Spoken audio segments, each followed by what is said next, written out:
அந்த அளவுக்கு தளபதி முகத்தை பார்த்தாலே எங்களுக்கு இப்போவே நாங்கள் அந்த அளவுக்கு ஒர்க் பண்ணிக்கிட்டு இருக்கிறோம். தளபதியை பார்த்தா இன்னும் வந்து ஒரு 100 மடங்கு அதிகமாக ஒர்க் பண்ணுறதுக்கு. இவ்வளோ ஒர்க் பண்ணுறீங்க, ஆனால் வந்து இந்த பூத்துக்கே ஆட்களை போடல. இன்னும் விஜய் அவர்கள் மக்கள் சந்திப்பு இன்னும் அதிகமாக நடத்தல. கட்சி வந்து செயல்பாடுகள் கம்மி இருக்குன்னு விமர்சனம் தினமும் வச்சுக்கிட்டே இருக்காங்க. விமர்சனம் பயத்தில் வைப்பாங்க. பயத்தில் தான் விமர்சனம் வரும். பூத்து போடலைன்னு யார் சொன்னது? எங்க அளவுக்கு எந்த கட்சி எவ்வளோ பெரிய கட்சி யாருமே போடலை. நாங்கள் அந்த அளவுக்கு எல்லாமே கட்டமைப்பு கரெக்டாக பண்ணி வச்சிருக்கிறோம். பூத்து கிளை நிர்வாகிகள் எல்லாருமே போட்டு தான் நாங்கள் வச்சிருக்கோம். நிறைய பேர் பெரிய பெரிய கட்சிகளோட கூட்டணி இணைஞ்சிட்டாங்க, நிறைய தலைவர்கள் இணைஞ்சிட்டாங்க.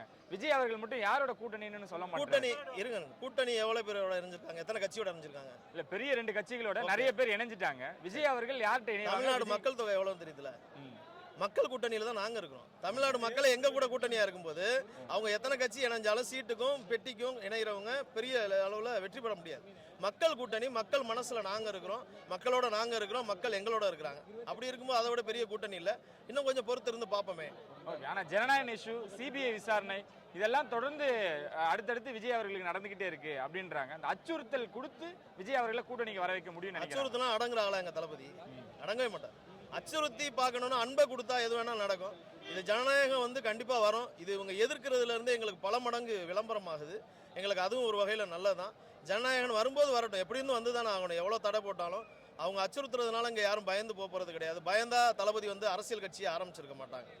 விசில் சின்னம் எதிர்பார்த்தீங்களா? அது வந்ததுக்கு அப்புறம் எப்படி இருக்கு? ஐயோ, விசில் சின்னம் எதிர்பார்த்தோன்னா ரொம்ப பயங்கரமாக இருக்குது. விசில் வந்து நாங்கள் இது வரைக்கும் ஒவ்வொரு கட்சியும் ஒரு சின்னம் கொடுத்துட்டாங்கன்னா அதை விளம்பரப்படுத்தணும், நோட்டீஸ் அடித்து ஒட்டணும், இல்லை சுவர் விளம்பரம் பண்ணணும். எங்களுக்கு வந்து போட்ட செகண்ட் எங்கள் நிர்வாகிகளுக்கு சேர்றதுக்கு முன்னாடி மக்களுக்கு வந்து விளம்பரம் ஆயிடுச்சு. மக்களுக்கு வந்து போய் சேர்ந்துருச்சு எல்லாருக்குமே.